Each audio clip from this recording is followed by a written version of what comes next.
Hello everybody, this is Havoc and welcome back to Victoria 3 in our user interface tutorial series. Today we're going to take a look at the market system user interface.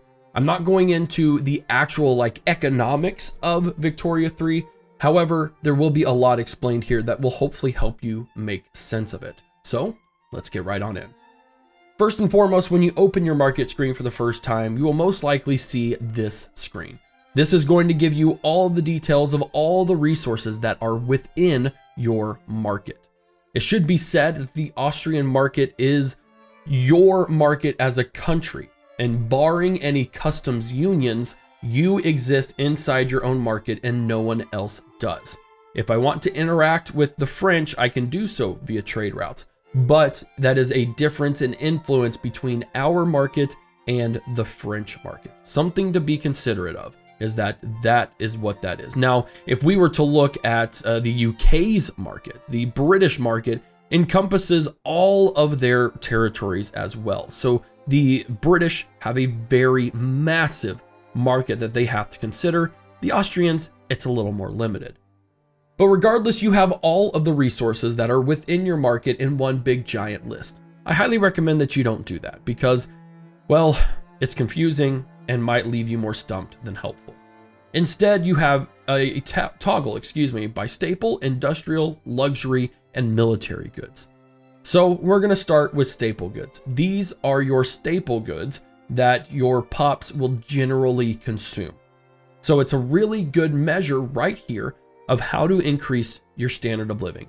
This section alone is a great factor, but it's broken up into several different things. For one, we're sort by goods. I don't really know what that does. But what you have here is you have sell orders, buy orders, a balance, and a market price. Your sell orders are the amount of goods that you are producing, that are being produced within the country. So we can see right here, we have 1,500 orders of clothing, 1,700 orders of fabric, etc., etc. What that means is, yes, this is what you have to sell. This is your supply. Your demand is the buy orders. And the buy orders are not limited necessarily to what is being consumed in your market. Imports and exports do have an influence, on the buy and sell orders. But by and large, your buy orders are things that you will buy that are being bought in your market. Now, your balance is the difference between those. So for instance, with clothing, we actually have a negative balance, which means that there is more buying than there is selling. We have a deficit of clothing. Now, we can certainly filter by that and see the opposite. We are selling a lot more than there are orders for wood.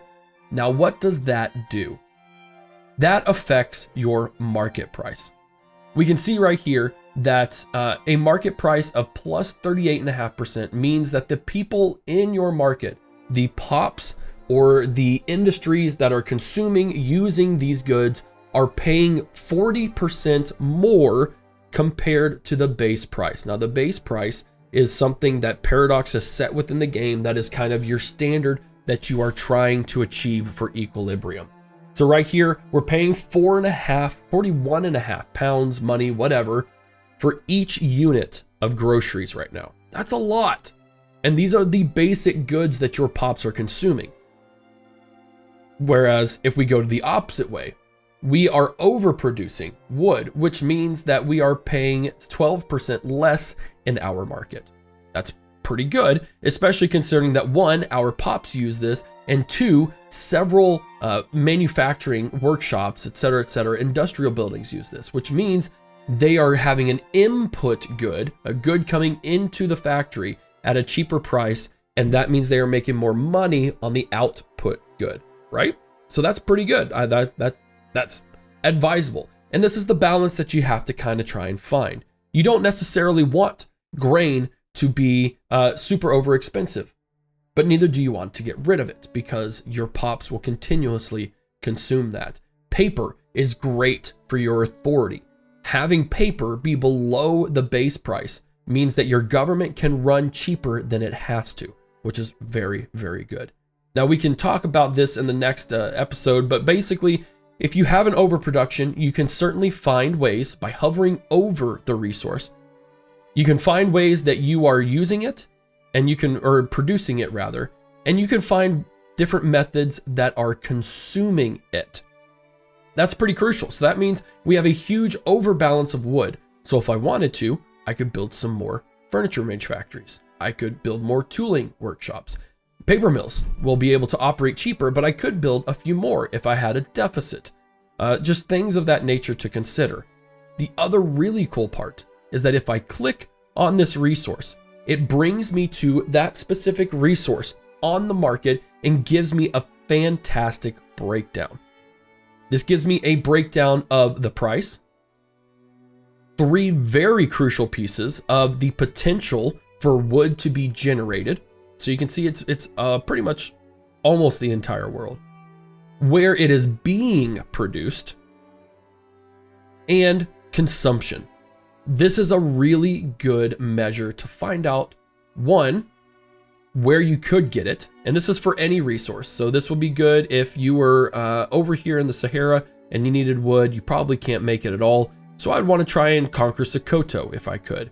It's because that has the potential, or I could trade with them.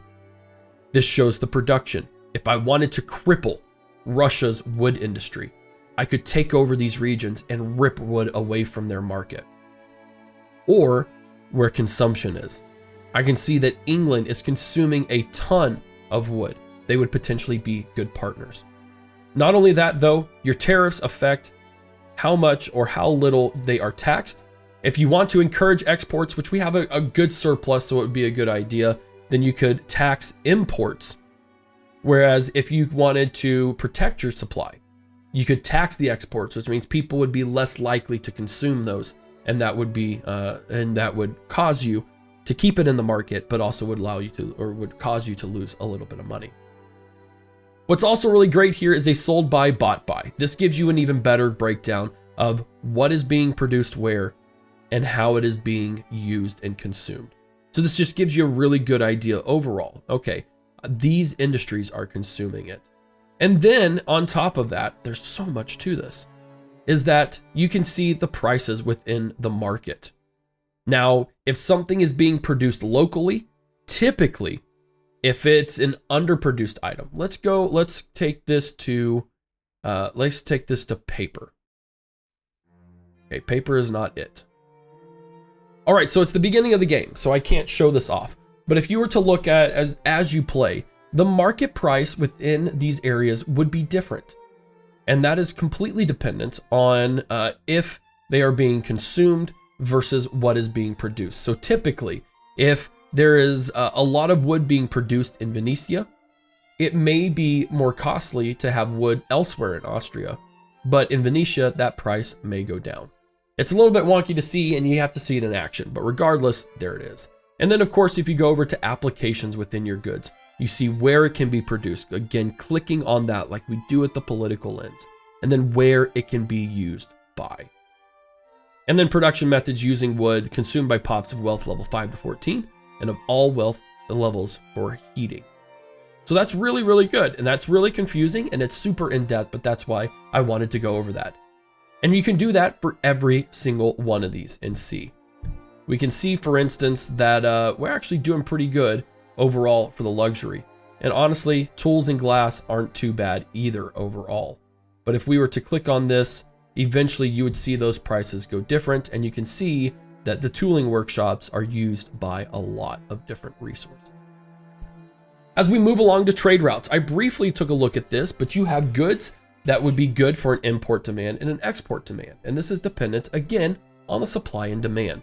You're not going to need to import wood. That wouldn't be a good one necessarily, because you have a surplus of wood.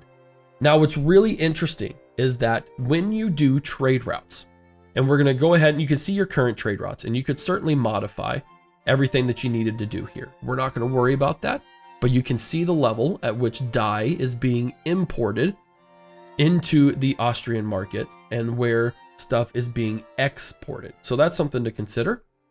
But you can also see down here at the bottom, the available convoys versus required.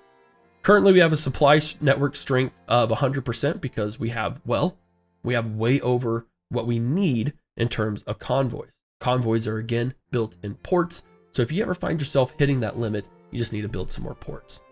But the cool thing is that if we go into an import route, again, it's going to open the trade lens and we go to, oh goodness, let's go to coal. No, let's find something that's actually productive.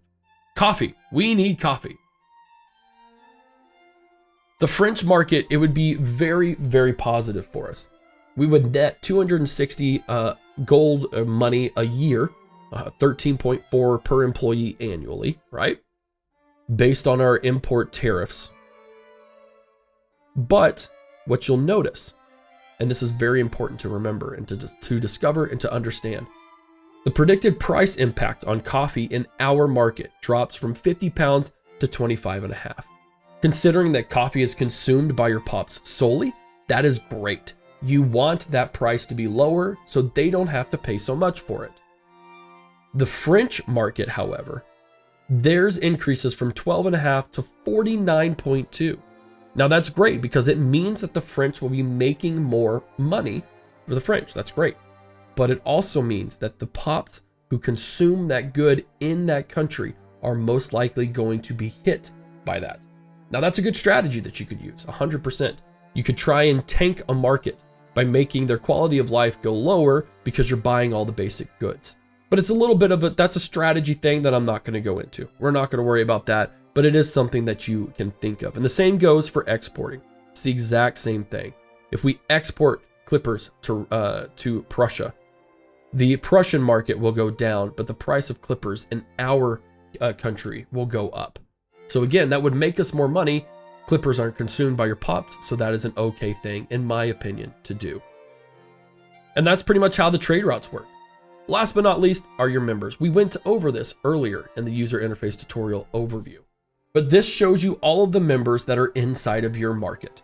Now, as a larger country, we have the capability of basically swallowing up other countries into our market. Now, for a smaller country, that is very beneficial as it gives them the access of the parent company. So as the small state of Lucca, for instance, they don't have a lot. It's a tiny little country right here. They don't have the capabilities of doing a whole bunch within their own market. But if they are in a customs union with Austria as the leader, they have access to all of the goods and all of the prices of the Austrian market. Now, the kicker with being in a custom union, not as the primary leader, is that you can't affect tariffs. That is solely on the primary leader. So that's something to consider. And then, of course, as I mentioned, it's broken down into a whole bunch of things: the state regions, who it belongs to, market access. Your market access is essentially how much of your goods being produced or consumed is getting to your pops or into the market. Your market access is limited to infrastructure. If your infrastructure is too high, if you are over your infrastructure limit, that will reduce the market access and therefore reduce the amount of goods that are coming in and out of the state and contributing to the market as a whole. You don't want that. The only two ways to build up infrastructure are building ports and building railways. So that's something to consider. You don't want to overbuild in a state that can't handle its capacity, because then you'll actually end up losing resource transfer. It's not what you want to do. And then how much is each state contributing into the market overall? And if we clicked on that, we'd be able to see everything about said states. So that's pretty important. I didn't mean to click on that. Now, there's not much else to explain without going into an actual guide on your economy. So I will wrap it up here. Guys, thank you so much for checking out the market user interface tutorial for Victoria 3. Do hope you enjoyed it. If you did, give the video a thumbs up, sub to the channel, turn on bell notifications, and of course, as always, leave your comments because I love reading them. And hopefully I can help out a little bit. Anyways, guys, stay tuned as we approach buildings, budgets, and your politics. This is Havoc, and I'll see you in the next one.